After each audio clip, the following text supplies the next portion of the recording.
အန်နာနဲ့ရှီကန်ကူတို့တကူနှစ်ယောက်ကအမေနဲ့သမီးဟန်ဆောင်ပြီးသူတို့ပစ္စည်းခိုးမဲ့ပြတိုက်ပိုင်ရှင်သားရဲ့ရုံးခန်းထဲကိုဝင်လာကြပါတယ်။အကြောင်းကတော့အန်နာကသူတို့ပစ္စည်းခိုးတဲ့နေရာမှာလွယ်ကူအောင်ပိုင်ရှင်ရဲ့သားကိုရည်စားတော်ထားပြီးရှီကန်ကူကိုသူ့အမေအနေနဲ့ခေါ်လာတာဖြစ်ပါတယ်။အဲ့ဒီချိန်သူတို့အဖွဲ့ဝင်ဂျမ်ပန်တို့နဲ့ပိုပါရီတို့နှစ်ယောက်ကလည်းအလုသမားဟန်ဆောင်ပြီးပြတိုက်ရဲ့အပေါ်ကိုတက်လာခဲ့ကြပါတယ်။သူတို့အစင်းသင်းဖြစ်တာနဲ့ဆက်သွယ်ရေးနယ်ချက်ကနေလမ်းပြောလိုက်တော့ကန်ကူတယောက်ပြတိုက်တဲ့ကရှေးအောင်ပစ္စည်းတွေကိုကြည့်ကျင်နေဆိုပြီးသူ့တမတ်လောင်းကိုပြောပြလိုက်ပါတယ်။တမတ်လောင်းကလည်းတခိုးလို့မထင်ထားတော့ရောက်ခမစီမှာမျက်နှာသာရအောင်ပြတိုက်တဲ့ကိုခေါ်သွားပြနေတော့အခန်းထဲမှာကြံခဲ့တဲ့အန်နာကလည်းလှုပ်ဆောင်ရမယ့်တာဝန်ကိုလှုပ်ရှားဖို့အတွက်အပေါ်ကထက်လာတဲ့အင်ဂျီကိုချွတ်လိုက်ပါတယ်။နောက်တော့တစ်ဖက်တိုက်ကနေပန်နိုတို့လမ်းပေးလာတဲ့ဂျိုးကိုကိုမှတက်လိုက်ပြီးစတန်သမားတယောက်လိုအပေါ်ကိုခုန်တက်သွားခဲ့ပါတယ်။အထဲကိုရောက်နေတဲ့ကန်ကူကလည်းတမတ်လောင်းလှုပ်ဝက်ကုတ်ကိုရိုက်ထည့်နေတော့မှမကြည့်ဘူးဆိုပြီးကြောပေးထားလိုက်ပေမဲ့ဖွဲ့ယူလာတဲ့ကုတ်ပတ်ဆက်နဲ့ခိုးမှတ်ထားလိုက်ပါတယ်။နောက်တော့အဲ့ဒီဆက်ကိုမမြင်နိုင်မယ့်နေရာမှာထိုးထည့်ထားလိုက်ပြီးတမတ်လောင်းမရိပ်မိအောင်လဲခေါင်းမှုချင်အောင်ဆောင်းလိုက်ပါတယ်။ဒါကိုတမတ်လောင်းကတော့အမှတ်ရပြီးအထင်နဲ့တက်ကြွနေတော့ကန်ကူကအတန်ဖန်းဆက်ပေါ်ကလေဆာပိုင်းကိုပြီးကင်းနဲ့အုပ်ထားခဲ့လိုက်ပါတယ်။သူတို့ထွက်သွားတာနဲ့တပြိုင်နက်အန်တာကရောက်လာခဲ့ပြီးကန်ကူထွက်သွားတဲ့ကုတ်ပတ်ဆက်ကိုလိုက်ရှာလို့လှုပ်ဝက်ကုတ်ကိုရိုက်ထည့်ပြီးအထဲမှာရှိနေတဲ့ခိုးယူမဲ့ပစ္စည်းကိုထုတ်လိုက်ပါတယ်။နောက်တော့အဲ့ဒီပစ္စည်းနေရာမှာဆိုင်ကဝယ်လာတဲ့ပုံစံတူပစ္စည်းတစ်ခုကိုထားခဲ့လိုက်ပြီးကျိုးဆွဲဖို့စောင့်နေတဲ့ပန်နိုတို့ကိုအချက်ပြလို့လာခဲ့တဲ့အခန်းထဲကိုပြောင်းဝင်သွားလိုက်ပါတယ်။ကန်ကူကလည်းသူတို့အထဲကိုဝင်တာနဲ့အန်နာရှိနေအောင်ခေါင်းမှုချင်အောင်ဆောင်ပြီးအချိန်ဆွဲထားပေးလိုက်တာကြောင့်သူတို့ဝင်လာတဲ့အချိန်မှာအဝတ်တွေပြန်ဝတ်လို့ပြီးသွားတဲ့အန်နာကိုတွေ့လိုက်ရပါတယ်။အဲ့ဒီအချိန်မှာပဲပြတိုက်တဲ့ကအချက်ပြစနစ်မိလာတာနဲ့တမတ်လောင်းလည်းဘာဖြစ်တာလဲဆိုပြီးတော့သွားပြန်စစ်ကြည့်တော့ပီကေကြီးကတ်နေတာကိုတွေ့လိုက်ရပါတယ်။ဒါနဲ့သူစိတ်ထင်နေတဲ့ပစ္စည်းကိုစစ်ကြည့်လိုက်တော့လေဆိုင်ကဝင်လာတာကြီးဖြစ်နေလို့အန်နာတို့သားမီးနှစ်ယောက်ကိုလုံခြုံရေးတွေကစစ်ဆေးကြဖို့လုပ်ကြပါတယ်။ဒါပေမဲ့ပစ္စည်းရချင်းပိုပါရီလက်ထဲကိုထည့်ပေးလိုက်တာကြောင့်ပိုပါရီတယောက်စပိန်စီပီပြတိုက်အပြင်ကိုထွက်သွားခဲ့ပြီလည်းဖြစ်ပါတယ်။နောက်ဆုံးတော့ခိုးရပါပစ္စည်းလည်းမတွေ့တာနဲ့လှုပ်ပေးလိုက်ရပြီးအန်နာတို့အတွက်စီလုံးချင်းတီအင်အားဆိုသလိုအကျိုးများများရလိုက်ကြပါတယ်။ပိုပါရီရဲ့အိမ်မှာဝေစုခွဲနေတော့ရဲနှစ်ယောက်ရောက်လာတာနဲ့ပိုပါရီလည်းသူ့လူတွေကိုတနေရာမှာအမြန်ဝင်ပုန်းခိုင်းလိုက်ပြီးအင်းဒီမပြတ်နေခဲ့ပါတယ်။ရဲတယောက်ကဟိုမေးတီမေးရှောက်မေးရင်ပါဇက်မှာတောက်လာတဲ့ဆက်လိပ်ပြာကိုချွေချင်တာနဲ့စပွဲပေါ်မှာအစင်းသင်းရှိနေတဲ့ပြတိုက်တဲ့ကခိုးလာတဲ့အိုးထဲမှာပဲချွေပြီးဒရေးပါထွေးသွားခဲ့ပါတယ်။ CCTV မှာရိုက်မိထားတဲ့အန်နာတို့နှစ်ယောက်ရဲ့ပုံကိုပြပြီးတိလားဆိုပြီးမေးနေတာနဲ့ပိုပါရီလည်းမသိဘူးလို့ဘူးခံညင်းနေတော့သူ့ဖုန်းကိုယူစစ်လိုက်ပါတယ်။ဖုန်းထဲမှာကန်ကူးနာမည်နဲ့မှတ်တမ်းရှိတာနဲ့ဖုန်းကော်ကြည့်လိုက်တော့ပုံနေတဲ့ကန်ကူးလေးစပွဲပေါ်မှာတင်ထားခဲ့တဲ့သူ့ဖုန်းကိုသတိရသွားပြီးအတန်မြေလာရင်တော့အကုန်လုံး၅ပါးမောက်တော့မှာပဲလို့တွေးနေမိပါတယ်။ဒါပေမဲ့အဲ့ဒီအချိန်မှာဖုန်းကိုသတိထားမိသွားတဲ့ပိုပါရီကမတရားဆွဆွဲခံရတဲ့အရက်သားတယောက်လိုရဲကိုပြန်တောင်းချမ်းပြရင်ဖုန်းကိုတမင်ရေပုံးနဲ့ကြောက်အောင်လုပ်လိုက်တာကြောင့်ဖုန်းခေါ်လာချိန်မှာတော့ဖုန်းကဆက်ပိတ်သွားခဲ့ပါတယ်။နောက်ဆုံးတော့ဘာမှမထူးတာနဲ့ရဲနှစ်ယောက်လည်းပြန်သွားခဲ့ကြပြီးပုံနေကြတဲ့အန်နာတို့အုပ်စုကလည်းထွက်လာခဲ့ကြကကိုရီးယားမှာဆက်နေလို့မရတော့ဘူးဆိုတာကိုသဘောပေါက်သွားခဲ့ကြပါတယ်။ဒါနဲ့သူတို့အဖွဲ့ဝင်တွေရှိနေတဲ့မကာအိုကိုသွားဖို့ဆုံးဖြတ်လိုက်တာကြောင့်ကိုရီးယားထောင်ကနေဒီနေ့မှလွတ်လာမယ့်ပဲဆေးကိုပါသွားကြုံရင်အတူခေါ်လာခဲ့ကြပါတယ်။တစ်ဖက်ကမကာအိုမှာလည်းချန်တို့အုပ်စုကရတနာဆိုင်တစ်ခုကိုဝင်ခိုးနေကြပြီးညဘက်မှာတော့အဖွဲ့ဝင်တစ်ဖြစ်တဲ့ဂျူလီကိုကိုရီးယားကလာမယ့်ပိုပါရီတို့နဲ့အတူခိုးမဲ့ကိစ္စမှာဘူးပေါင်းဖို့ခေါ်ထားလိုက်ကြပါတယ်။နောက်ရက်မှာတော့ချိန်ထားတဲ့နေရာကိုကိုရီးယားတခိုးအုပ်စုနဲ့မကာအိုတခိုးအုပ်စုတို့ရောက်နေကြပေမဲ့တယောက်နဲ့တယောက်မသိကြတော့ခက်ချေချေပဲနေကြပါတယ်။ခဏနေတော့မှနှစ်ဖွဲ့စလုံးနဲ့တီးတဲ့မိုကာယူတို့အမိရတဲ့နယ်လက်လူလေးအကြီးစားကြီးရောက်လာတာကြောင့်သူကပဲဥဆောင်ပြီးမိတ်ဆက်ပေးလိုက်တယ်လို့သူတို့နောက်လုံးမဲ့ကာစီနိုတွေကတင်ဖီလီဆိုတဲ့အမျိုးသမီးပိုင်နဲ့ကမ္ဘာဈေးကြီးဆုံးစိန်ကိုခိုးမဲ့ကိစ္စကိုပါတိုင်ပင်လိုက်ကြပါတယ်။အဲဒီမှာပဲပိုပါရီကသူတို့မှနောက်ထပ်အဖွဲ့ဝင်တွေကျန်နေသေးတယ်ဆိုပြီးအခန်းတစ်ခုထဲမှာရှိနေတဲ့ပဲစင်းနဲ့ရှီကန်ကူကိုပြလိုက်တော့မိုကာရီလည်းပဲစင်းကိုဘာလို့ခေါ်လာလဲဆိုပြီးပိုပါရီကိုမေးလိုက်ပါတယ်။ပိုပါရီကတော့ဘာမှမဟုတ်တဲ့ကိစ္စတစ်ခုလိုပဲသဘောထားပြီးဂယုမဆိုင်တဲ့ပုံဖမ်းနေတာကြောင့်ပဲစင်းနဲ့တူတူရှိနေတဲ့ကန်ကူကအဲ့ဒီစိန်ဘယ်လောက်တန်တာလဲဆိုပြီးမေးလိုက်ပြီးတန်းနဲ့ဆဲဆိုတဲ့ပမာဏကိုကြားလိုက်တဲ့အခါမှာတော့အလုံးကစိတ်တွေလှုပ်ရှားသွားခဲ့ကြပါတယ်။ချန်ကတော့ဒီစိန်ကဈေးကြီးဆုံးစိန်ဖြစ်တာကြောင့်တင်ဖီလီကဘလို့မှသူ့မနဲ့နီးကပ်ဆုံးနေရာမှာထားမှမဟုတ်ချောင်းနဲ့လုံခြုံရေးလည်းအရင်တင်းကျပ်ထားမှဖြစ်ကြောင်းပြောပြပါတယ်။ဒါပေမဲ့အလုံးကတော့အန်ရရဲ့ထက်ပတ်စံဆိုတဲ့အရာကိုပဲမျိုးလုံးထဲကိုမြင်နေခဲ့ကြတာကြောင့်စိန်ကိုခိုးပြီးသွားရင်ဘသူ့ကိုသွားပြန်ရောက်မှလဲဆိုတဲ့မိကုန်းကိုပဲဝိုင်းမေးလိုက်ကြပါတယ်။ဒါနဲ့မိုကာယူလေးသူ့မှာအရှိတောင်အာရှကသခိုးတွေရဲ့စင်းရရှိတယ်ဆိုပြီးမကာအိုနဲ့အနီးဆုံးဟောင်ကောင်မှာရှိတဲ့သခိုးကြီးဝေဟုံစီမှာရောက်မယ်လို့ပြောပြလိုက်ပါတယ်။အဲဒီနောက်ခိုးတဲ့အချိန်အဆင်ပြေအောင်စိန်ရဲ့အချက်လက်တွေကိုယူဖို့အတွက်မိုကာရီကတင်ဖီလီရဲ့ညီမဆိုသူကိုခေါ်လာပေးခဲ့ပါတယ်။အဲဒီမှာတီးလိုက်ရတာကစိန်ရှိတဲ့နေရာဟာကာစီနိုရဲ့အထက်30မှာဖြစ်ကြောင်းနဲ့ချန်ပြောသလိုလုံခြုံရေးတင်းကျပ်တာကြောင့်တော်ရုံတန်ရုံလူဝင်လို့မရတဲ့အကြောင်းပဲဖြစ်ပါတယ်။ဒါတွေအပြင်အထက်တိုင်းမှာ CCTV ကင်မရာကနေရာတိုင်းမှာအလုံး30ကျော်လောက်ရှိနေပြီးအဲ့ဒီအလုံး30ကျော်ကိုစောင့်ကြည့်နေကြတဲ့လူကလည်းအများကြီးရှိနေကြောင်းထပ်မံသိရှိလိုက်ရပါတယ်။နောက်ပြီးတော့တကားတွေကိုလည်းတန်လိုက်ဆက်ကွင်းတွေနဲ့လှုပ်ထားတာကြောင့်ဘယ်သူမှအထက်ကိုဝင်ဖို့ဆိုတာမလွယ်ကူကြောင်းနဲ့ဒီအဖွဲ့ဆိုရင်တော့မပြောတတ်ဘူးဆိုပြီးပြောကပြန်သွားခဲ့ပါတယ်။အဲ့ဒီအချိန်အရက်ကျိုးဖြစ်နေတဲ့ဂန်ကူကသူ့မှာရှိတဲ့ဝိုင်မလင်းကိုမြှောက်ပြပြီးဘယ်သူတောင်းမလဲမင်းနေတော့အဖွဲ့ဝင်အသစ်ဖြစ်တဲ့ဂျူလီကတော့တိတ်တဆိတ်လှုပ်ရှားနေခဲ့ပါတယ်။အတန်ဖမ်းနိုင်တဲ့စတေးပြားလေးတစ်ခုဖြစ်ပြီးမိုကာယူဘာရီလုံးနေလဲဆိုတာကိုသိရအောင်သူ့ရဲ့မိချစ်ဖုန်းထဲမှာထည့်လိုက်တာဖြစ်ပါတယ်။မိုကာယူကတော့ပိုပါရီပဲဆေးတို့နဲ့အတူရွှေတွေသွားခိုးခဲ့တဲ့လွန်ခဲ့တဲ့လေးနှစ်ကကိစ္စတစ်ခုစီကိုအတွေ့ရောက်နေခဲ့ပါတယ်။အဲ့ဒီတုန်းကသူနဲ့ပဲဆေးတို့နှစ်ယောက်ရွှေခိုးပြီးထွက်ပြေးလာကြတဲ့အချိန်မိုကာယူကပဲဆေးကိုချစ်တယ်ဆိုတဲ့စကားပြောပြီးဒီကနေထွက်ဖို့ပိုပါရီစီကကျိုးလန်းတောင်းလိုက်ပါတယ်။ကျိုးရောက်လာချိန်မှာတော့မိုကာယူကရွှေတို့ကိုကင်ပြီးအောက်ကိုရင်ဆင်းသွားခဲ့ပေမဲ့ရုတ်တရက်မှာပဲကျိုးကပြတ်ထွက်ပြီးပြုတ်ကျသွားခဲ့ပါတယ်။ဒါကိုမြင်လိုက်ရတော့ပဲဆေးလည်းဘလို့မှလက်မခံနိုင်ပဲမိုကာယူကိုသွားခဲ့မယ်ဆိုပြီးအစာအုပ်တွေကိုပြေးဝင်သွားတော့တာကြောင့် CCTV မှာမိပြီးနောက်ရက်မှာပဲဖမ်းခံလိုက်ရတာလည်းဖြစ်ပါတယ်။ပြုတ်ကျသွားတဲ့မိုကာယူကတော့သူတို့စီကိုလည်းပြန်မြောက်လာခဲ့ပေမဲ့ရွှေတွေယူပြီးထွက်ပြေးသွားတယ်လို့သူတို့နှစ်ယောက်သားကသတ်မှတ်လိုက်ကြပါတယ်။ဒါပေမဲ့အခုလိုပြန်တွေ့တဲ့ချိန်မှာတောင်း မှန်စကားပြောရကောင်းမှမသိတဲ့မိုကာယူကိ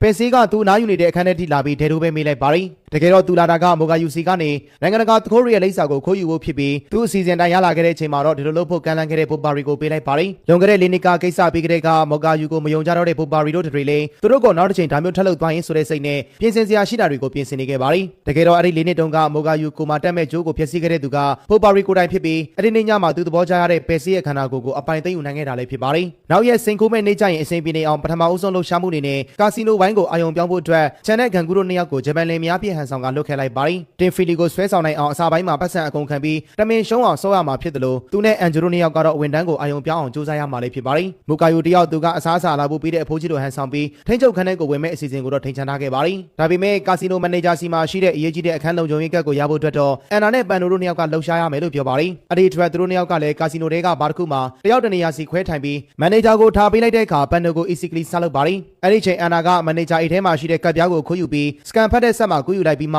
ှမန်နေဂျာပန်နိုကိုအီနီတုံး3မထားမိခင်ပြန်ထားပေးလိုက်ပါတယ်နောက်ရက်မှာတော့မိုကာယူကလုံခြုံရေးသမားတင်းကျပ်ထားတဲ့ကာစီနိုတွေကိုလက်နက်တည်ဖို့အတွက်အစားအသောက်ပို့ပေးတဲ့လူတစ်ယောက်ကိုပတ်စံပေးပြီးပို့ခိုင်းဖို့အတွက်အန်ဂျိုကိုတာဝန်ပေးလိုက်ပါတယ်ဒါနဲ့အန်ဂျိုလည်းအဲ့ဒီလူကိုလိုက်ရှာနေတော့သူ့လူတွေမသိအောင်ပါရုပ်ပြထားတဲ့မိုကာယူကအန်ဂျိုစီကပတ်စံကိုယူပြီးလက်နက်ပါတဲ့အိတ်ကိုအစားအသောက်တွန်းလဲပေါ်သွားတင်လိုက်ပါတယ်အပေါ်တက်ကိုလက်နက်တွေရောက်သွားတဲ့အချိန်ဂျိုလီနဲ့ပယ်စီတို့မိန်းကလေးနှစ်ယောက်ကလည်းသူတို့တာဝန်ကြတဲ့အမေရိကန်တစ်တာဖြစ်ရမယ့်ကိစ္စအတွက်အခုကလေးကလေ့ကျင့်နေခဲ့ကြပါတယ်တကယ်တော့ဂျူလီကရဲတယောက်ဖြစ်ပြီးနိုင်ငံတကာလှည့်ပြီးတောင်းကျနေတဲ့တခိုးရီကိုဖမ်းဖို့အတွက်တခိုးဟန်ဆောင်ကတရှိုးဝင်လုပ်နေတာပဲဖြစ်ပါတယ်ဒါကြောင့်မိကန်တစ်တာဖွင့်တဲ့နေရာမှာတခုရီတက်ကိုပိုကျွမ်းကျင်နေတယ်လို့ဒီလိုမိကန်တစ်တာတွေကအထဲမှာဘလို့ယာတွေထည့်ပြီးတိစောက်ထားတယ်ဆိုတာကအစားကောင်းကောင်းသိနေခဲ့ပါတယ်အဲ့ဒီချိန်မိုကာယူကတော့သူ့ကိုဝင်ခွင့်တားမြစ်ထားတဲ့ကာစီနိုထဲမှာတရုတ်မှန်နဲ့လှည့်ပတ်နေခဲ့တာကြောင့်ကာစီနိုပေါ်တက်မှာကျိုးသွားတက်မဲ့ပန်တို့ကကင်မရာတွေကိုဘယ်လိုလုပ်ပေးမှလဲလို့လမ်းမေးလိုက်ပါတယ်မိုကာယူလည်းသူ့လုပ်ပေးမှမဟုတ်စိတ်မပူကိုပြောလိုက်ပြီးကာစီနိုထဲရောက်နေတဲ့ဘိုဘာရီကိုမကျင်တတ်တာတွေပါပေါင်းရင်တစ်ချက်ပြီးတစ်ချက်ထိုးပစ်လိုက်တာကြောင့်လူတွေလည်းသူတို့နားကိုဝိုင်းလာကြပါတယ်ဒီအံပွဲကိုမျက်စိကျသွားတဲ့ CCTV အခန်းထဲကဝန်ထမ်းတွေကလည်းတခြားတစ်ဖက်ကပန်တို့တိတ်တိတ်ဆိတ်လှုပ်ရှားနေတာတွေကိုသတိမထားမိပဲဖြစ်သွားခဲ့ကြပါတယ်ပန်တို့ပေါ်ကိုရောက်တဲ့အချိန်မှာပဲလုံခြုံရေးတွေကသူတို့တားမြစ်ထားတဲ့မိုကာယူကိုကာစီနိုတွေကနေဆွဲထုတ်လိုက်ခဲ့ကြပေမဲ့အစီအစဉ်ကတော့အောင်မြင်သွားခဲ့ပြီလည်းဖြစ်ပါတယ်အဲ့ဒီအချိန်ငယ်ကလေးကတခိုးဖြစ်ခဲ့တာကြောင့်အချစ်စနဲ့တခါမှမကြုံခဲ့ရဘူးဆိုတဲ့ဂန်ကူကသူ့ရဲ့မိမမာယာကိုသုံးကချန်ကိုဆွဲဆောင်လိုက်တာကြောင့်တညအတွင်းမှာပဲအယောင်ဆောင်လင်မယားကနေလေမယားစစ်တွေဖြစ်ကုန်ကြပါတယ်ဒီလိုနဲ့ပြင်ဆင်စရာရှိတာတွေကိုပြင်ဆင်ပြီးနောက်ရက်မှာတော့ကာစီနိုထဲမှာလေမယားအစစ်နဲ့တူအောင်အခန်းမှာယူထားခဲ့တဲ့ဂန်ကူတို့စီကိုအန်နာရောက်ရှိလာခဲ့ပါတယ်နောက်တော့အဲ့ဒီခံပရင်ပေါက်ကနေပဲပန်နိုချပေးလာတဲ့ဂျိုးကိုအထက်30မှာရှိတဲ့တင်ဖီလီရဲ့အခန်းစီသွားနေတော့ကာစီနိုဝိုင်းတွေကအဖွဲ့သားတွေဟာအချင်းချင်းလက်နက်တွေကိုလက်ဆင့်ကန်နေခဲ့ကြပါတယ်အန်နာကလည်းတင်ဖီလီရဲ့အခန်းတကားအမှန်ကိုယူလာတဲ့စနစ်ဆက်ဝိုင်းပုံစံဖောက်ပစ်လိုက်ပြီးအန်ဂျိုတို့နှစ်ယောက်ကတော့ပေါ်တင်မဲ့တနက်တွေချိန်ပြီးတော့လုပ်ငန်းစနေခဲ့ကြပါတယ်တစ်ဖက်မှာလည်းဂျူလီပိုပါရီနဲ့ဂန်ကူတို့၃ယောက်ကမိုးကအင်ဂျီကြီးတွေဝစ်ပြီးတနက်ကိုစီနဲ့အထက်ကိုဖောက်ဝင်နေတဲ့အချိန်အန်ဂျိုတို့နှစ်ယောက်က CCTV ခန်းကိုဝင်စီပြီးမိန်းတွေကိုချပစ်လိုက်ပါတယ်ထိန်းချုပ်ရေးခန်းတစ်ခုလိုအမှောင်ကျသွားခဲ့သလိုတင်ဖီလီခန်းကိုရောက်နေခဲ့တဲ့အန်နာကအပြင်ဘက်မှာရှိနေတဲ့မိကန်တစ်တာဖောက်ရဲ့ပိုပါရီတို့ဝင်လို့ရအောင်မန်နေဂျာစီကရလာတဲ့ကုန်တဲ့တကားကိုဖွင့်ပေးလိုက်ပါတယ်အဲ့ဒီချိန်ကာစီနိုဝိုင်းမှာလည်းအချစ်စစ်ကိုရှာတွေ့သွားခဲ့တဲ့ခြံကစိန်ထက်သူ့ရှိမှရှိနေတဲ့တင်ဖီလီရဲ့ငွေတွေကိုပုံမှန်မောသွားခဲ့ပြီးကာစီနိုခုံပေါ်တက်လို့အားလုံးကိုတနက်နဲ့ချိန်ထားလိုက်ပါတယ်လူတွေအားလုံးကလည်းမလုပ်ရဲပဲကြောက်လန့်နေခဲ့ကြတာကြောင့်ဂန်ကူကခုံပေါ်မှာရှိနေတဲ့ငွေတွေအများကြီးကိုသိမ်းယူနေခဲ့သလိုလူတွေကြားထဲကိုရောက်နေတဲ့မန်နေဂျာကလည်း emergency call ကနေတစ်စင်းရဲကိုခေါ်ချလိုက်ပါတယ်တစ်ဖက်ကတင်ဖီလီခန်းထဲမှာလည်းမိကန်တစ်တာနှလုံးစလုံးကိုဖွင့်လို့ရသွားခဲ့ပေမဲ့အထဲမှာဘာမှရှိနေတာကြောင့်သူတို့လင်စားခံလိုက်ရပြီဆိုတာအားလုံးကသိသွားခဲ့ကြပါတယ်အဲ့ဒီချိန်မီးပြန်ရလာပြီးထိန်းချုပ်ခန်းထဲကနေထွက်သွားလို့မရသေးတဲ့မိုကာယူတယောက်ကတော့သူယူလာတဲ့အစားအသောက်ကိုအေးအေးဆေးဆေးစားရင်သူတို့အားလုံးခိုးယူနေကြတဲ့စင်ကြီးကိုခိုးယူလာနိုင်ခဲ့ပါတယ်ရဲတွေရောက်လာတဲ့အချိန်မှာတော့နေရာတိတိမှရှိနေကြတဲ့အဖွဲ့ဝင်တွေကထွက်ပြေးကြသလိုအမြင့်ဆုံးထပ်မှာရောက်နေတဲ့ပန်နိုကလည်းအောက်ကိုဆင်းလာခဲ့ပါတယ်ဒါပေမဲ့အန်နာကိုရဲတွေဆင်းမိနေတာမြင်တော့တစ်ဖက်သက်ကြိုက်နေမိတဲ့ပန်နိုလည်းမင်းကိုချစ်တဲ့ဆိုပြီးဖွင့်ပြောကလူလုံးထွက်ပြလိုက်တာကြောင့်ရဲရီရဲ့ဖမ်းဆီးတာကိုခံလိုက်ရပါတယ်တစ်ဖက်မှာလည်းရဲရီကိုပြန်တိုက်ခိုက်ပြီးကားနဲ့ထွက်ပြေးလာခဲ့တဲ့ချန်တို့လင်မယားကလည်းကားပေါ်ရောက်ချိန်မှာချန်ကတနက်တန်ရာရရှိနေခဲ့ပြီးမို့ကားတစ်စီးလုံးဗျံပဓာတွေဖြစ်နေပြီးနှစ်ယောက်စလုံးတည်သွားခဲ့ကြပါတယ်မိုကာယူနဲ့တင်ဖီလီရဲ့ညီမဆိုသူကတော့ဟိုဘာရီအန်ဂျိုနဲ့ပယ်စီတို့၃ယောက်ရဲရီရဲ့လက်ထဲမှာအဖမ်းခံလိုက်ရတာကိုကားတစ်စီးပေါ်ကနေကြည့်နေခဲ့ကြပါတယ်ဒါပေမဲ့၃ယောက်ပေါင်းလောင်းကျော်ဆိုတဲ့အတိုင်းလက်ထိတ်ကိုပါလာတဲ့တန်ချောင်းလေးတစ်ခုနဲ့ပဲဖွင့်ပြီးထွက်ပြေးဖို့လုပ်ချိန်မှာတော့အရှိန်နဲ့မောင်းလာတဲ့ရဲကားလေးမြစ်ဖက်ကိုထိုးဆင်းကျသွားခဲ့ပါတယ်ဟိုဘာရီနဲ့အန်ဂျိုတို့နှစ်ယောက်ကလက်ထိတ်တန်လန်နဲ့ထပ်ပြေးသွားခဲ့ကြပေမဲ့အခုချိန်ထိကားနဲ့လက်ထိတ်မြဲနေသေးတဲ့ပယ်စီကတော့လက်ထိတ်ပြုတ်အောင်ရုံနေခဲ့ပေမဲ့ကားကရေထဲကိုပြုတ်ကျသွားခဲ့ပြီလည်းဖြစ်ပါတယ်သူတတိပြန်ရလာချိန်မှာတော့ကလတ်တန်တစ်ခုပေါ်မှာရောက်ရှိနေခဲ့ပြီးသူ့လက်ထဲမှာလည်းကားတော်လေးတစ်ခုကရှိနေခဲ့ပါတယ်နောက်တော့ခရီးတယောက်လမ်းပြတာနဲ့ပိုပါရီရှိတဲ့နေရာကိုရောက်ရှိလာခဲ့ပြီးရဲရီလက်ထဲကနေထွက်ပြေးနိုင်ခဲ့ကြတဲ့အန်ဂျိုနဲ့အန်နာတို့နှစ်ယောက်ကိုပါတွေ့လိုက်ရပါတယ်အဲ့ဒီချိန်ဂျူလီကလည်းသူ့ရဲ့ရဲဖွဲ့နဲ့ပြန်ပေါင်းသွားခဲ့ပြီးစင်ကိုရသွားခဲ့တဲ့မိုကာရူနောက်ကိုလိုက်ဖို့အတွက်မိုကာရူဘယ်ကိုသွားလောက်မလဲဆိုတာကိုစဉ်းစားနေခဲ့ကြပါတယ်တစ်ဖက်မှာတော့ပိုပါရီတို့ဖွဲ့ကမိုကာရူရှိတဲ့နေရာကိုသိရဖို့အတွက်သူတို့ရဲ့ဝက် ဖဲဖြစ်တဲ့တင်ဖီလီညမရှိတဲ့ဟောင်ကောင်ကိုရောက်ရှိလာခဲ့ကြပြီးသူတဲခဲ့တဲ့တဲခိုကန်နေရာထိကိုလိုက်ရှာကြပါတယ်တဲခိုကန်ကဖုန်းမှာကိုရီးယားကဟိုတယ်တစ်ခုကိုဖုန်းခေါ်ထားတာကိုတွေ့လိုက်ရတော့ပိုပါရီတို့ဖွဲ့လဲချက်ချင်းဆိုသလိုပဲကိုရီးယားကိုလိုက်သွားခဲ့ကြပြီးညမဖြစ်သူနဲ့တွေ့ကြပါတယ်ညမဖြစ်သူကပိုပါရီတို့ဘလို့ပဲမေမေသူဘာမှမပြောပြနိုင်ဘူးဆိုပြီးခေါင်းမာနေခဲ့ပေမဲ့သူ့ရဲ့ခွေးလေးကာမရွန်နဲ့ချင်းချောင်းလိုက်တဲ့အချိန်မှာတော့မလုပ်ချင်တဲ့သဘောတူလိုက်ရပါတယ်အဲ့ဒီအချိန်မိုကာရူကတော့ဘူဆန်ကဟိုတယ်တစ်ခုမှာတဲနေခဲ့တာကြောင့်ဒီသတင်းကိုရရချင်းရဲရီလည်းဟိုတယ်ရှစ်ကိုရောက်ရှိနေကြပြီဖြစ်တယ်လို့ပိုပါရီတို့ဖွဲ့လဲလိုက်လာကြပါတယ်ဒါပေမဲ့ရဲရီကိုမြင်တော့သူတို့မျက်နှာကိုသိနေတာနဲ့မျက်နှာစိမ်းဖြစ်နေတဲ့အန်ဂျိုကိုသူတို့အစီအစဉ်နံပါတ်1ရလက်လေကဆက်ရက်သွားအောင်လုပ်ခိုင်းလိုက်ပါတယ်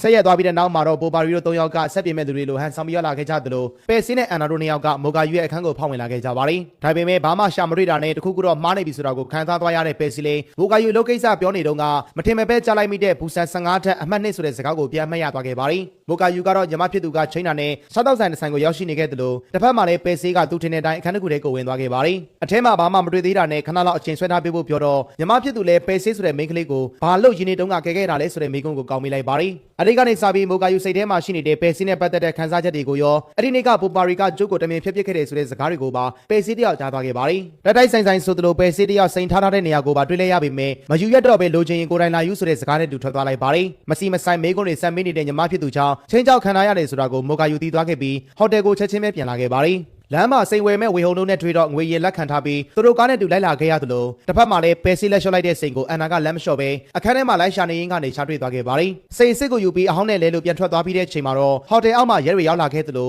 မိုကာယူကလည်းစိန်ကအတုဆိုတာသိနေတာတော့ဟန်မပြတ်ပဲအခန်းထဲမှာဝေဟုံရဲ့လူတွေနဲ့ဈေးစကားပြောနေခဲ့ကြပါတယ်ဒါပေမဲ့အတိတ်တုန်းကတိုင်ပတ်စံကိုမပေးပဲစိန်ကိုလိုချင်တဲ့ဝေဟုံကအခုမှလည်းစိန်ကိုရပြီးတာနဲ့မိုကာယူကိုလိုက်တက်ပါတော့တယ်မိုကာယူကဟိုတယ်အုပ်နေရာတွေကနေတဆင့်ထွက်ပြေးသွားခဲ့တာကြောင့်တနက်တန်တွေထွက်လာခဲ့ပြီးအခန်းရှိမှသူတို့ကိုဖမ်းမဲ့ရဲတွေရောက်ရှိလာခဲ့ကြပါတယ်ရဲတွေနဲ့အပြန်အလှန်ပြစ်ခတ်မှုဖြစ်သွားခဲ့ပေမဲ့ဝေယုံနဲ့မိုကာယူတို့2ယောက်ကိုတော့လွတ်သွားခဲ့ကြပါတယ်။အဲ့ဒီအချိန်တစ်ဖက်မှာလည်းဓာတ်လေကားထဲမှာတောင်းတင်နေကြတဲ့ပိုပါရီနဲ့အန်နာတို့2ယောက်ကပိုပါရီကလောကကြီးမှာသူ့လောက်ယုံကြည်ရတဲ့သူမရှိဘူးဆိုတဲ့စကားတွေကိုပြောပြီးစိန်ကိုအောက်ချခိုင်းပါတယ်။ဒါနဲ့အန်နာလည်းစိန်နဲ့တူတဲ့အထုပ်ထုပ်ကိုအောက်ချပေးလိုက်တော့ပိုပါရီလည်းဗီဇပြန်ပြလာပြီးထွက်ပြေးဖို့လုပ်နေတော့ထွက်ပြေးလာတဲ့မိုကာယူနဲ့ဓာတ်လေကားထဲမှာဆုံပါတယ်။ပိုပါရီလည်းပြဿနာတွေရှုပ်ထွေးအောင်လုပ်ခဲ့တဲ့မိုကာယူကိုတပ်ပစ်ချင်နေပေမဲ့မိုကာယူကသူ့ထက်အင်အားကြီးနေခဲ့တယ်လို့သူနဲ့လည်းပြဿနာမဖြစ်ချင်ဘူးလို့ပြောပြီးထွက်သွားတာနဲ့သူလည်းဓာတ်လေကားထဲကနေထွက်လာခဲ့ပါတယ်။ဒါကိုအန်ဂျိုကမြင်သွားခဲ့တော့အနောက်ကနေလိုက်ဖမ်းရာကနေနှစ်ယောက်သားကားလမ်းမပေါ်ကိုရောက်ပြီးကားတွေကိုရှောင်ရင်းစိန်ကအောက်ပြုတ်ကျခွဲသွားတော့မှစိန်အစ်စ်မဟုတ်တာကိုသိသွားခဲ့ပါတယ်။တစ်ဖက်မှာလည်းအန်နာကသူ့တွက်ထားတဲ့အတိုင်းပိုပါရီသစ္စာဖောက်လိုက်ပြီဆိုတာကိုသိတော့အောက်လဲဆင်းလာလို့မရတော့မဲ့အတူတူသူ့ကိုယ်သူဟိုတယ်မှာတက်နေတဲ့မိန်းကလေးဟန်ဆောင်ပြီးရဲရီရှိမှလူလုံးထွက်ပြလိုက်ပါတယ်။ရဲရီကလည်းပြည်သူလို့ပဲထင်ပြီးဟိုတယ်ထဲကနေကတင်လာခဲ့တာကြောင့်နောက်ဆုံးမှာတော့အန်နာတယောက်စိန်အစ်စ်ကြီးနဲ့တူလွတ်မြောက်သွားခဲ့ပါတယ်။အဲ့ဒီအချိန်ပဲစီကမိုကာယူတယောက်လေနဲ့တစ်ဖက်နိုင်ငံကိုကူးမယ်ဆိုတာကိုသိနေခဲ့တာကြောင့်လေရင်ကွင်းမှာထိုင်ဆောင်နေခဲ့ပါတယ်။မိုကာယူကလည်းတကယ်ရောက်လာခဲ့ပြီမဲ့သူ့နောက်မှာဝေဟုံလိုက်လာတာကြောင့်ထွက်ပြေးနေခဲ့ရသလိုသူတို့2ယောက်ရဲ့အနောက်ကိုဂျူလီကပါလိုက်လာပြန်ပါတယ်။တနက်တွေပြန်လည်ပြစ်ခတ်ကြရင်မိုကာယူကိုထက်လွတ်သွားခဲ့ပြီမဲ့ဝေဟုံကတော့ဂျူလီရဲ့တနက်အောက်မှာအသက်ထွက်သွားခဲ့ပါတယ်။အဲ့ဒီအချိန်လွတ်သွားခဲ့တဲ့ပဲစီကလည်းသူတို့အလုပ်ရုံမှာရှိနေတဲ့ကားရဲ့နောက်ဖုံးကိုသူရင်းနေတုန်းကသူ့လက်ထဲမှာရှိနေခဲ့တဲ့တော်လေးနဲ့ဖွင့်ကြည့်လိုက်တဲ့အချိန်မှာတော့ရွှေတွေအများကြီးရှိနေတာကိုတွေ့လိုက်ရပါတယ်။ဒါတွေမကပဲသူတို့စီကနေပြလိုက်တဲ့ကခွက်ကိုဝယ်ခဲ့တဲ့လူကိုတွေ့တာနဲ့စိန်ကိုဘသူရသွားလဲဆိုတာကိုမေးလိုက်တော့အန်နာရသွားခဲ့ပြီမဲ့ဟောင်ကောင်မှာရောင်းမရလို့တိုင်ပန်းနေတဲ့ဆိုတဲ့သတင်းကိုပါသိလိုက်ရပါတယ်။ဒါနဲ့ပဲစီလေးဟောင်ကောင်ကိုတယောက်တည်းလေရင်နဲ့ထွက်လာနေတော့ပြတိုက်ပိုင်ရှင်သားနဲ့လေရင်ပေါ်မှာဆုံပြီးလာအီနေတာနဲ့အလိုက်အထိုက်ပြန်ဆက်ဆံပေးနေခဲ့ရပါတယ်။အဒီနောက်တော့အန်နာအပန်းဖြစ်နေတဲ့ဟိုတယ်ကိုလိုက်လာခဲ့ပြီးစိန်ပမာလဲဆိုတာကိုမေးလိုက်တော့အန်နာကအတူတူခိုးခဲ့တဲ့လူ3ယောက်နဲ့ခွဲသုံးလိုက်ပြီဆိုပြီးတော့လိန်ပြောလိုက်ပါတယ်။ပြတိုက်ပိုင်ရှင်ရဲ့သားမရောက်လာတာနဲ့ပဲစီကမိတ်ဆက်ပေးမလို့လုပ်လိုက်ပေမဲ့အတိတ်ကဇက်ကြောင်းတွေရှိနေခဲ့တဲ့အန်နာကတော့မြင်မြင်ချင်းရည်တဲ့ကိုခုံဆင်းသွားခဲ့ပါတယ်။ရုတ်တရက်ပဲစီစီကိုမိုကာယူရဲ့ဖုန်းဝင်လာခဲ့ပြီးပဲစီကိုမြင်နေရသလိုစကားတွေပြောနေခဲ့တာနဲ့ပဲစီလေးဟောင်ကောင်ကိုရောက်နေတာလားဆိုပြီးတော့ဝမ်းသာသွားခဲ့ပါတယ်။မိုကာယူကအပြေကိုတိတိကျကျမပြောပေမဲ့သူတို့အစားကနေပြန်ဆိုင်ရင်ကောင်းမလားဆိုတဲ့စကားကိုပြောရင်းဟိုတယ်ထဲမှာရှိနေတဲ့လူတယောက်ရဲ့အခန်းထဲကိုဝင်သွားခဲ့ပါတယ်။ပဲစီရဲ့အခန်းကကိုလည်းတယောက်ယောက်ကရှင်းပေးထားတယ်ဆိုတဲ့အကြောင်းပြတိုက်ပန်ရှင်သားစီကနေကြားသိလိုက်ရတာကြောင့်ပဲစီလေးတစ်ခုခုဖြစ်လာတော့မယ်ဆိုတာကိုချက်ချင်းပဲသိသွားခဲ့ပြီလည်းဖြစ်ပါတယ်။